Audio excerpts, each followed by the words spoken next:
अस्सलाम वालेकुम नाजरीन, मैं हूं शहबार अली और आप मेरा यह व्लॉग देख रहे हैं JNN न्यूज़ की स्क्रीन पर। नाजरीन, इशाल फातिमा केस जो कि जंग का केस है और वो इस कदर सोशल मीडिया पर वायरल हुआ हुआ है और उसके बारे में कयास राइयाँ भी जा रही हैं। ये केस तब शुरू हुआ जब एक लड़की को तीन नौजवान लाल रंग की कार पर अस्पताल में छोड़कर चले गए। उस लड़की की हालत इंतहाई तशवीशनाक थी और उसके बाद वो सर्वाइव नहीं कर सकी और वो दम तोड़ गई। उसके बाद कई कयास राइयाँ सोशल मीडिया पर देखने को मिली कि उस लड़की के साथ इज्तिमाई ज्यादती की गई 4 रोज तक। और उसके बाद उसके लवाहिकीन ने भी ये इल्ज़ाम आयद किया कि हमारी लड़की के साथ 4 दिन तक जो कि वो घर से गायब रही, उसे पहले अगवा किया गया और उसके बाद ज्यादती का निशाना बनाया गया। लेकिन पोस्टमार्टम रिपोर्ट के बाद ये साबित हो गया कि इस लड़की के साथ कोई जिनसी ज्यादती नहीं हुई, बल्कि ये नशे की ओवरडोज की वजह से, किसी किस्म का नशा उसने किया और उसकी ओवरडोज की वजह से उसकी डेथ हुई। लेकिन लवाहिकीन अब भी इस बात पर बजिद हैं कि हमारी लड़की के साथ 4 दिन तक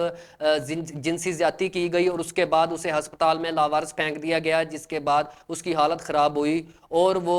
जिंदगी की बाजी हार गई। नाज़रीन, इसके बारे में ये भी कयास आराइयाँ सोशल मीडिया पर देखने को मिली कि इशाल फातिमा जो थी वो नशे की आदी थी और उसका पूरा ग्रुप, उसके दोस्त नशा करते थे और इसी वजह से उस दिन भी नशे की ओवरडोज की वजह से उसकी हालत बिगड़ी और उसके दोस्त उसे हॉस्पिटल लेके आए और उसकी हालत को देखते हुए उसके हलवाई की इनको कॉल भी की और उसके बाद वहां से चले गए। लेकिन इस केस में अब एक नई चीज निकल के सामने आई है। पोस्टमार्टम रिपोर्ट डॉक्टर की जानिब से जारी की गई है। उसमें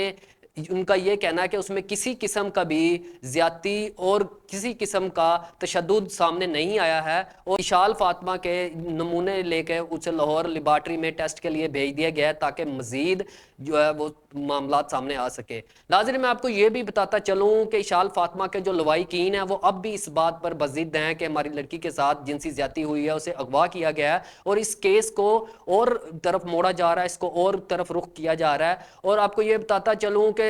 अभी सोशल मीडिया पर उसके जो लड़की के मामू हैं उन्होंने बयान दिया है और उन्होंने अपने बयान में कहा है कि हमारे साथ तावन नहीं किया जा रहा, चूंकि हमारी लड़की 4 दिन से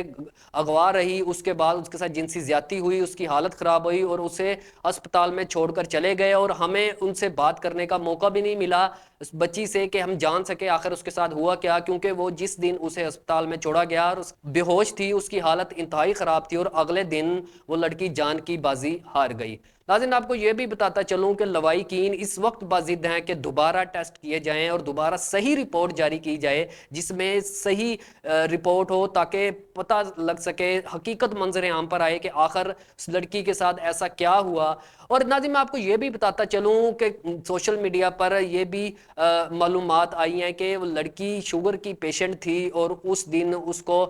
शुगर की पेशेंट थी और इंसुलिन पर थी। जब भी उसको शुगर का प्रॉब्लम होता तो इंसुलिन लेना जरूरी थी, लेकिन उस दिन वक्त पर इंसुलिन ना मिलने की वजह से उसकी हालत बिगड़ी और वो इंतकाल कर गई। लेकिन अब तक इन सब मामलात में से कौन सी बात सच है ये अब तक सामने नहीं आ सका। नाज़रीन, मैं आपको यह भी बताता चलूं कि पुलिस ने इस मामले में बहुत से मुश्तबा अफराद जो कि इस केस से जुड़े हुए हैं उनको हिरासत में ले लिया है और उनके खिलाफ कार्रवाइयां जारी हैं और उनसे जो है तफ्तीश की जा रही है ताकि इस केस को मंतकी अंजाम तक पहुंचाया जा सके कि आखिर उस लड़की के साथ ऐसा क्या हुआ, उस लड़की के साथ अगर कुछ बुरा हुआ तो उसमें कौन कौन इन्वॉल्व है और कैसे बुरा हुआ, क्यों हुआ। लेकिन मैं आपको यह भी बताता चलूं कि यह पहला मौका नहीं था कि इशाल फातिमा घर से गायब थी, क्योंकि इससे पहले भी दोस्तों के साथ वो घर से अक्सर तो बाहर रहती थी पार्टीज के सिलसिले में या कहीं घूमने फिरने के। उनका जो पूरा दोस्तों का ग्रुप था वो अक्सर घर से बाहर रहते थे। यही वजह थी कि इस दफा भी जब इशाल फातिमा घर से गायब हुई तो लवाहिकीन आराम से बैठे रहे, उन्हें यही लगा कि हमारी बेटी घूमने फिरने कहीं ग्रुप दोस्तों के साथ गई है और वो वापस आ जाएगी। लेकिन जब 3 से 4 दिन तक वो वापस ना आई तो फिर उन्होंने हाथ पांव मारना शुरू किए। और इसमें फिर मैं आपको यह भी बताता चलूं कि लवाहिकीन अब भी इस बात पर बजिद हैं कि रिपोर्ट्स को तब्दील किया गया है, लेकिन अब तक इसके जो है असल हकायक सामने नहीं आ सके। नाजरीन, इस